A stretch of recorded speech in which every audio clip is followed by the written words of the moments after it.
बच्चू जी बताइए ना। मैं दोहरा रहा हूं कि वो कह रहे हैं भाई ये तो गाली ही है, वो कह रहे हैं ये तो गाली ही है। राहुल देव जी कह रहे हैं गाली के अलावा कुछ और है नहीं। जी शुद्ध गाली है। और ये तीसरी बार कह रहा हूं, तीसरी बार लिखकर कह चुका हूं। राहुल गांधी ने और अखिलेश यादव ने जिस तरह प्रेस कॉन्फ्रेंस में या उसके अलावा भी पत्रकारों से उनकी जाति पूछी, अपमानित किया, उसकी दो टूक निंदा करता हूं। ये सबको दिख रहा है इसका क्या मतलब है। आप अपने को जो मानना चाहते हो आप मान सकते हैं, आप परम ज्ञानी हैं। मेरा सुधांशु जी से बस एक ही सवाल, अब पूछ लीजिए। 1933, 1975, 1964 में क्या हुआ, उससे क्या मतलब है। दोस्तों, आज के वीडियो में आप देखेंगे कि जब अनुराग ठाकुर ने राहुल गांधी से अप्रत्यक्ष रूप से उनकी जाति पूछ ली तो चाटुकार पत्रकार राहुल देव और सतीश सिंह कैसे बिलबिला गए और घबरा गए, और सुधांशु त्रिवेदी ने जैसे धो धो के उनको पीटा है दोनों चाटुकार पत्रकार को, आप इस वीडियो में देखेंगे। वीडियो देखने से पहले आपसे अनुग्रह है कि वीडियो को लाइक करें, शेयर करें, सब्सक्राइब करें। बच्चू जी बताइए ना। मैं दोहरा रहा हूं कि वो कह रहे हैं भाई ये तो गाली ही है, वो कह रहे हैं ये तो गाली ही है। राहुल देव जी कह रहे हैं गाली के अलावा कुछ और है नहीं। जी शुद्ध गाली है। राहुल जी बहुत वरिष्ठ और हाँ मैं बता रहा हूं, राहुल जी बहुत वरिष्ठ और मूर्धन्य पत्रकार हैं, परंतु महोदय आपने कहा तकनीकी आधार पर, मतलब ना कहा जाए तो भी मान लिया जाए, और आपने कहा सिर्फ ये मेरा इको कर रहा है, जरा ठीक करवा दीजिएगा। ठीक करा रहा हूं, इको करने लगा। और आपने कहा कि केवल उच्च वर्ग का ही कर सकता है। राहुल जी आप भूल गए, अखिलेश यादव जी ने प्रेस कॉन्फ्रेंस में कहा, जैसे उनसे सवाल पूछा गया लॉ एंड ऑर्डर पे, ए छोड़ो अपनी जात बताओ, किस जाति के हो बोलो। पत्रकारों से कहा गया, एक नहीं अनेक बार। नहीं ये तो अरे ये सामान्य तो सामाजिक न्याय था। अगर वो पत्रकार से प्रेस कॉन्फ्रेंस में जात पूछ लें, उसमें कुछ नहीं, यहां किसी को ना कहा जाए तो मैंने अपने ऊपर मान लिया और इसके आधार के ऊपर उसे मुझे गाली मान लिया जाए। मुझे लगता है ये थोड़ा न्याय संगत, तर्क संगत और संतुलित विश्लेषण नहीं है। और एक बात मैं कहना चाहूंगा, तीनों मूर्धन्य पत्रकार हमारे साथ बैठे हैं, मैं तो पार्टी का प्रवक्ता हूं, परंतु मैं राज्यसभा के सांसद भी चेष्टा करते हुए एक विश्लेषण देना चाहता हूं। यह बात नोट कर लीजिए, भारत की समाज का विचार और मानस, कोई भी नेता पूरे देश का नेता बन सकता है, पर जात की बात करके उसी जाति का व्यक्ति नेता बन सकता है। कोई जाति दूसरे व्यक्ति को अपनी जाति का नेता नहीं मानती। वीपी सिंह इसी मुगालते में रहे थे कि मंडल की जातियां मुझे नेता बना के पूजेंगी। वीपी सिंह फेंकाए गए, किसी ने नहीं माना। जब मुलायम सिंह उत्तर प्रदेश में आए थे, दलित पिछड़े दोनों के नेता थे, आखिर में दलित अलग हुए और पिछड़ों में सिर्फ वो यादवों के नेता रह गए, वो भी सिर्फ उत्तर प्रदेश में। जब लालू प्रसाद यादव आए थे तो गरीब गुरबा के नेता बन के आए थे, जात बिरादरी से ऊपर उठ के आए थे। दलित छूट गया, पिछड़ा छूट गया, यादवों के नेता रह गए सिर्फ बिहार में, और आखिर में मुलायम सिंह यादव भी छूट गए, लालू से यादव भी छूट गए, सिर्फ परिवार के नेता रह गए महोदय।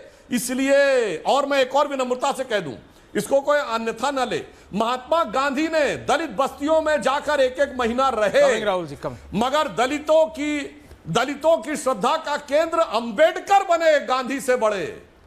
तो गांधी जब नहीं कर पाए नेतृत्व, तो ये राहुल गांधी किस मुगालते में है, इनको जो लोग ज्ञान दे रहे हैं, राहुल गांधी को समझना चाहिए। वीपी सिंह का उदाहरण रहे, वो मुलायम सिंह का, लालू प्रसाद यादव जी का, किसी का भी उदाहरण ले ले, ये गलतफहमी जो पाल रहे हैं, उनको लग रहा है राजनीतिक प्रपंच कर रहे हैं। और उसका एक और भी बात कह दूं, इनमें से किसी का उद्देश्य सामाजिक न्याय नहीं है। मंडल वीपी सिंह लाए थे, सामाजिक न्याय के लिए नहीं लाए थे। 7 अगस्त 1990 को मंडल लागू किया गया, 8 दिन रह गए थे 15 अगस्त में। वीपी सिंह का पहला भाषण होता 15 अगस्त को, क्यों नहीं किया?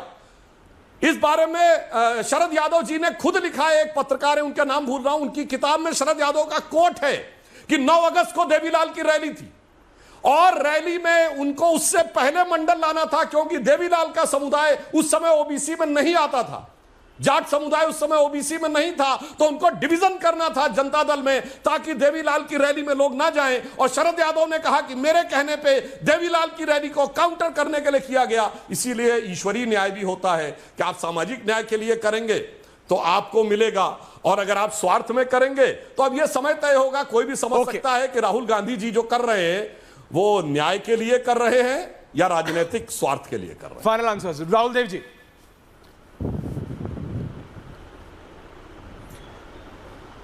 भाई, मैं यहाँ पूरे देश की राजनीति और जातिवाद का पर प्रवचन देने के लिए नहीं आया हूँ। आपने एक सीधा सवाल पूछा और जो मुद्दा है इस आज की चर्चा का, मैं उस पर ही बात करूँगा।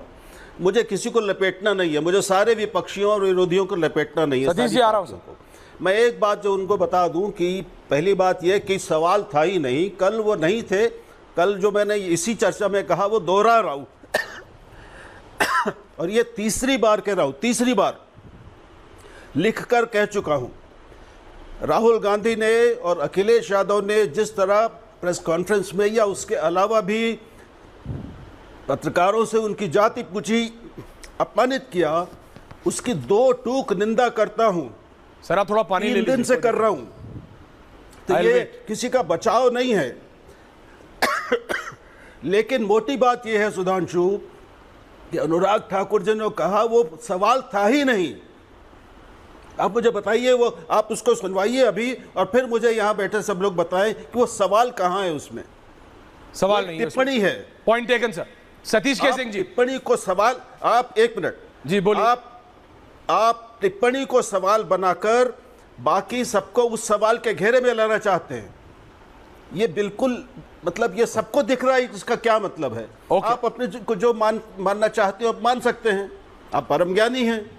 परम ज्ञानी है, ठीक है। सतीश के सिंह जी, सतीश के सिंह, देखिए मेरा सुधांशु जी से बस एक ही सवाल, अब पूछ लीजिए। 1933, 1975, 1964 में क्या हुआ, उसे क्या मतलब है? वर्तमान में आपकी जाति जनगणना पर क्या है स्टैंड, ये बता दीजिए, नंबर 1। नंबर 2, मुझे क्या लगता है, मैं आपको बता दूं, जो हिंदुत्व के फोर्सेस में को पीडीए ने जो उत्तर प्रदेश में नीचे से ऊपर तक वर्टिकली जो है सुराख लगा दिया है, उससे जो है ये तिल मिलाए जात से भागते हैं। ये कम जातिवादी भाजपा वाले नहीं है। अगर जातिवाद की पॉलिटिक्स नहीं करते तो 2017 में जिस प्रकार से उत्तर प्रदेश में प्रचंड जीत हासिल की, वो इक्वेशन कास्ट वाला ही था।